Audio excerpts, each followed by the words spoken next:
Hello friend, स्वागत है आप सबका आपके अपने यूट्यूब चैनल पे। और हम संस्कृत की 10th क्लास की जो शैमुषी पुस्तक है उसके चैप्टर करवा रहे थे। तो ये हमारा 8th चैप्टर है, अष्टमः पाठः। और पाठ का नाम है विचित्रः साक्षी। विचित्र साक्षी यानी गवाह। विचित्र यानी विचित्र तरह का, अलग तरह का, अनोखा गवाह, है ना।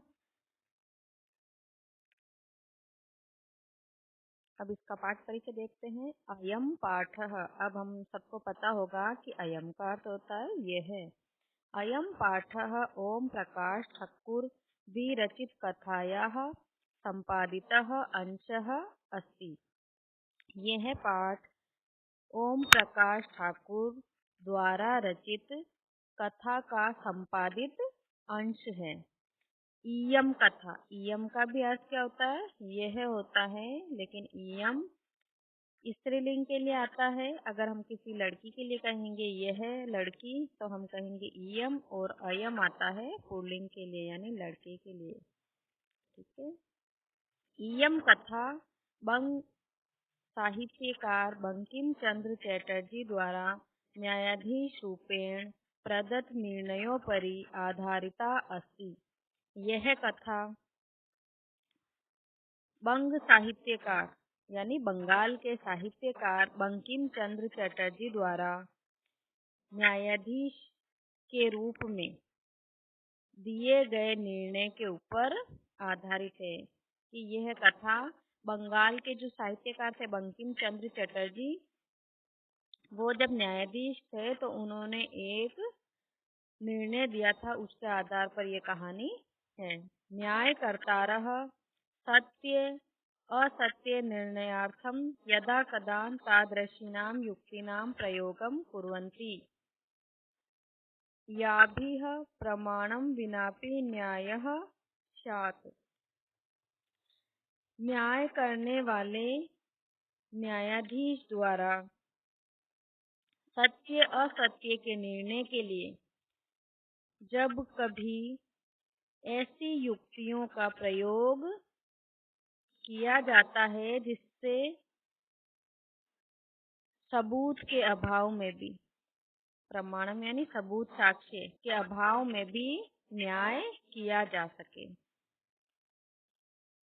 अस्यां कथायाम् अपि न्यायाधीशेन तथैव मार्गः आचरितः। इस कथा में भी न्यायाधीश के द्वारा ऐसे ही मार्ग का अनुसरण किया गया है। अर्थात जब सबूत नहीं हो उस समय ऐसी युक्तियों का प्रयोग किया जाता है जिससे सबूत ना होने के कारण, सबूत के अभाव में भी न्याय किया जा सके। बच्चों, आपने बंकिम चंद्र चटर्जी का नाम तो सुना ही होगा। इन्होंने हमारा राष्ट्रीय गीत लिखा है, वंदे मातरम। तो वो ही ये बंकिम चंद्र चटर्जी है। कश्चन निर्धनो जनः भूरि परिश्रम्य किंचिद वित्तम उपार्जितवान। किसी गरीब व्यक्ति ने बहुत परिश्रम करके कुछ धन कमाया। भूरि यानी बहुत, परिश्रम करके कुछ धन कमाया। तेन वित्तेन स्वपुत्रम एकस्मिन् महाविद्यालये प्रवेशम दापयितुं सफलो जातः। उस धन से वह अपने पुत्र को एक महाविद्यालय में प्रवेश दिलाने में सफल हुआ।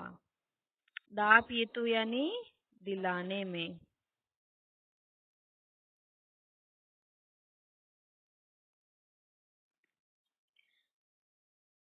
तत्नयः तत्रैव छात्रावासे निवसन् अध्ययने संलग्नः संभूत। वह बेटा वही छात्रावास में रहते हुए अध्ययन में लग गया। एकदा स पिता तनुजस्य रुग्णता आकर्ण्य व्याकुलो जातः पुत्रं द्रष्टुं च प्रस्थितः। एक बार वह पिता तनुजस्य यानी बेटे की बेटे की बीमारी को सुनकर व्याकुल हो गया और उसको देखने के लिए चला गया। परमार्थ काशीयेन पीडितः स बस यानम विहाय पदातिरेव प्राचलत। परंतु धन के अभाव के कारण दुखी होकर वह बस को छोड़कर पैदल ही चल दिया। उसके पास जाने के लिए पैसे भी नहीं थे, बेटे से मिलने के लिए जा रहा था तो पैसे भी नहीं थे, लेकिन वह बीमारी को सुनकर इतना दुखी हुआ कि वो पैदल ही चलने लगा और अपने बच्चे से मिलने जाने लगा। पदाति क्रमेण समचलन साय समय अप्यसो गंतव्याद दूरे आसीत। पैदल चलते हुए शाम का समय था। शाम का समय होने पर भी वह मंजिल से दूर था, मतलब उसको वहां पर पहुंचने में टाइम लगने वाला था, लेकिन रात में ही अंधेरा हो गया, शाम हो गई पैदल चलने के कारण।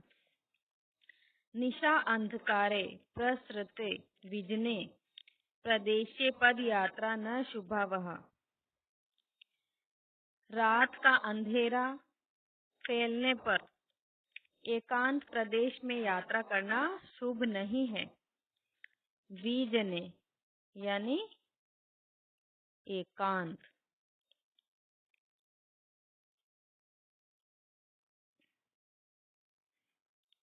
प्रसरते यानी फैलने के।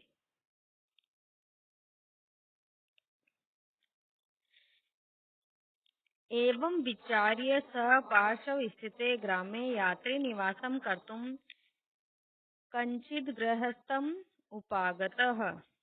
ऐसा सोचकर, क्या सोचा उसने कि रात का अंधेरा ज्यादा फैल गया है और एकांत प्रदेश में यात्रा करना शुभ नहीं है अंधेरे में। ऐसा सोचकर वह पास में स्थित गांव में रात में रहने के लिए किसी घर में पहुंचा। ग्रामे रात्रि निवासम कर्तुम हाँ, ये तो हमने पढ़ लिया। अगला देखिए, करुणा परो ग्रही तस्मै आश्रयम प्रायच्छत। दयावान, करुणा परी यानी दयावान गृहस्थ ने, दयावान उस घर के स्वामी ने उसको वहां पर आश्रय दे दिया अपने घर में। विचित्रा देव गति, भाग्य की गति विचित्र है। तस्यामेव रात्रौ तस्मिन् गृहे कश्चन चोरः गृहाभ्यन्तरं प्रविष्टः। उस ही रात को उस घर में कोई चोर घर के अंदर घुसा। चोरः यानी चोर ही है ना। तत्र निहिताम एकाम मंजूषाम आदाय पलायितः। वहां रखी हुई एक पेटी को उठाकर चोर ले गया। चोरस्य पाद ध्वनिना प्रबुद्धो अतिथि चोर शंकया तम अनु अधावत अग्रहणाच परम विचित्रम अघटत। चोर की पाद ध्वनिना यानी पैरों की आवाज से, कदमों की आवाज से जागे हुए अतिथि ने चोर की शंका होने से उसका पीछा किया और पकड़ लिया। परम विचित्रम अघटत, परंतु विचित्र घटा। चोरः उच्चे क्रोशितुम आरभत। चोर ही जोर जोर से चिल्लाने लगा। चोरो अयम इति, कि यह चोर है ना। चोर ही चिल्लाने लगा दूसरे व्यक्ति को कि यह चोर है। तस्य तार स्वरेण प्रबुद्धा ग्राम वासिनः स्वगृहात् निष्क्रम्य तत्र गच्छन् वराकम अतिथिमेव च चोरम मत्वा अभर्त्स्यन्। जब ऐसे चोर चोर चिल्लाने लगा तो उसके तेज स्वर से जागे हुए गांव के लोग अपने घरों से निकल कर आए और बेचारे अतिथि को ही उन्होंने चोर समझ लिया और उसको ही चोर समझकर भला बुरा कहने लगे। यद्यपि ग्रामस्य आरक्षी एव चोर आसीत, जबकि वास्तव में गांव का आरक्षी यानी सिपाही, गांव का सिपाही क्या था? चोर था वास्तव में तो, लेकिन उसने क्या करा? इल्जाम अतिथि पर डाल दिया। तत्क्षणमेव रक्षा पुरुषः तम अतिथिं चोरो अयम इति प्रख्याप्य कारागृह प्राक्षिपत।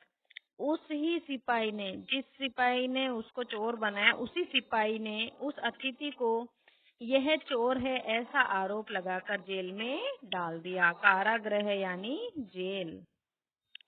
अग्रिमे दिने स आरक्षी चोर अभियोग तम न्यायालयम नीतवान। अगले दिन वह सिपाही चोरी के आरोप में उसे न्यायालय ले गया। किसको? चोर को। न्यायाधीशो बंकिम चंद्र उभाभ्यां पृथक पृथक विवरणम श्रुतवान।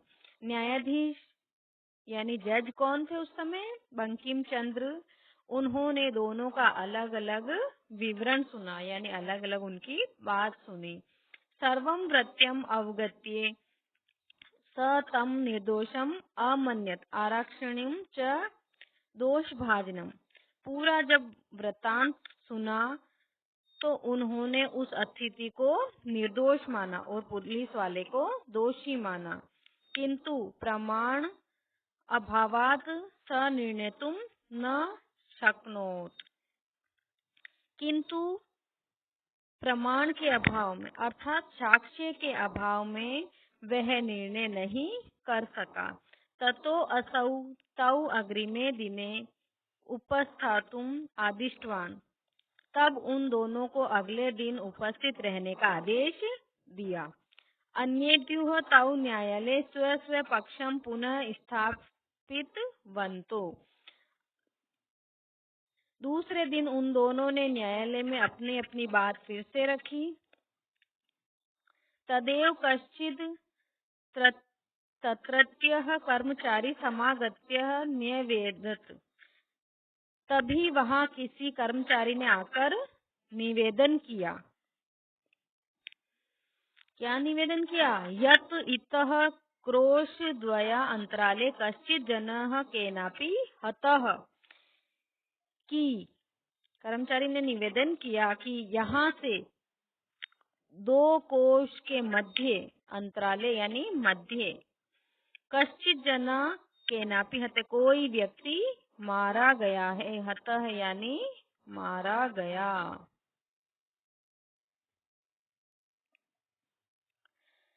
तस्य मृत शरीरम राजमार्गम निक्षा वर्तते। उसका मृत शरीर राजमार्ग के पास है। आदिशयताम किम करणीयम इति। आदेश दें कि क्या करें। न्यायाधीशः आरक्षिणम अभियुक्तम च तम शवम न्यायालय आनेतुम आदिष्टवान। न्यायाधीश ने उस सिपाही और आरोपी को उसका शव न्यायालय में लाने का आदेश दिया। आदेशम प्राप्य उभौ प्रअचलताम। आदेश प्राप्त करके दोनों चल दिए। तत्रोपेत्य काष्ठपटले निहितम पटाच्छादितम देहम स्कंधेन वहंतो न्यायाधिकरणम प्रति प्रस्थितो। वहां आकर लकड़ी के तख्ते पर रखे हुए कपड़े से ढके हुए शरीर को कंधे पर, स्कंध यानी कंधा है ना, कंधे पर ढोते हुए न्यायाधीश की ओर चल दिए।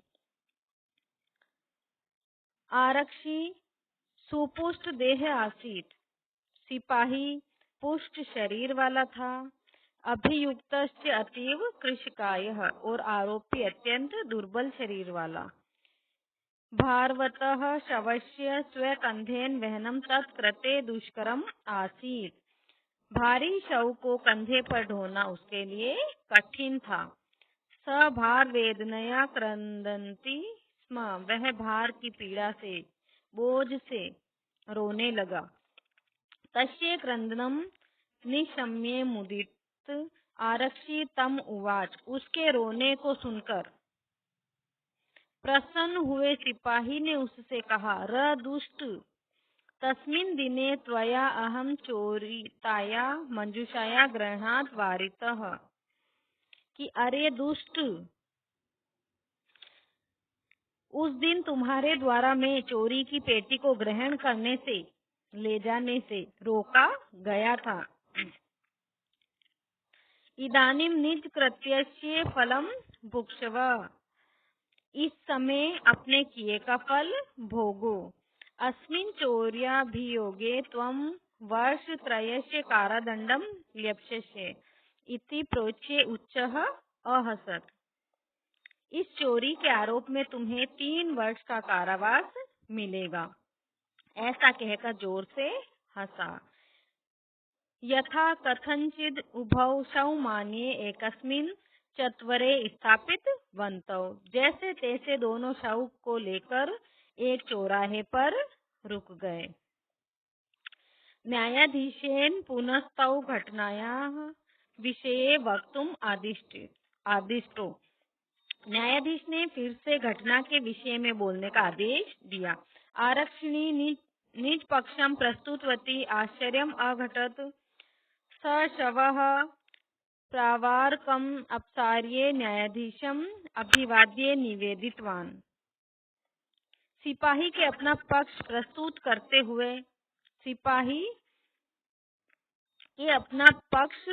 करते हुए आश्चर्य हुआ। उस शव ने ऊपरी वस्त्र हटाकर न्यायाधीश को प्रणाम करके निवेदन किया, है ना। सिपाही जब अपना पक्ष प्रस्तुत कर रहा था राजा के सामने, तो उसको आश्चर्य हुआ। उस शव के ऊपरी वस्त्र को हटाकर उस शव ने, ना, जो शव जिसको समझ के लाए थे, उसने अपना ऊपर का कपड़ा हटाया और न्यायाधीश को प्रणाम करके निवेदन किया। मान्यवर, एतेन आरक्षिणा अध्वनि यद उक्तम तद वर्णयामि, त्वया अहं चोरितायाः मंजूषायाः गृहात् वारितः। हे मान्यवर, इस सिपाही के द्वारा रास्ते में जो कहा गया वह बताता हूँ। तुम्हारे द्वारा मैं चोरी की पेटी को ग्रहण करने से रोका गया। अतः निज कृत्यस्य फलम भुक्ष्व, अतः अपने कर्म का फल भोगो। अस्मिन् चौर्या अभियोगे त्वं वर्षत्रयस्य कारादण्डं लप्स्यसे इति, इस चोरी के आरोप में तुम्हें 3 वर्ष का कारावास मिलेगा। न्यायाधीशः आरक्षिणे कारादण्डम् आदिश्य तं जनं स सम्मानं मुक्तवान्, अतएव उच्यते। न्यायाधीश ने सिपाही को कारावास के दंड का आदेश दिया और उस व्यक्ति को सम्मान सहित मुक्त कर दिया। इसलिए ही कहा गया है, दुष्कराण्यपि कर्माणि मति वैभवशालिनः नीतिम युक्तिम सम आलम्ब्य लीलयेव प्रकुर्वते। यह है अन्वय, और अन्वय हमको बता दिया गया है मेरे द्वारा कि अन्वय हमको कैसे करना है। जिस प्रकार हम सरलार्थ वाले शब्द लेते हैं, जैसे बुद्धि और संपत्ति, तो यहाँ पर मति वैभवशालिनः ये शब्द हमको पहले लेना है। दुष्कराणि कर्माणि, कठिन बुद्धि और संपत्ति सहित व्यक्ति कठिन काम भी, दुष्कराणि कर्माणि यानी दुष्कर काम, कठिन काम भी नीति युक्तम, नीति और युक्ति का आश्रय लेके आसानी से कर लेता है। कि व्यक्ति के पास अगर बुद्धि है और संपत्ति है तो वह कठिन काम को भी नीति और युक्ति का आश्रय लेकर कर सकता है आसानी से। ठीक है, तो बच्चों, आपको ये वीडियो कैसा लगा? अगर अच्छा लगा है तो लाइक और शेयर जरूर करें। धन्यवाद।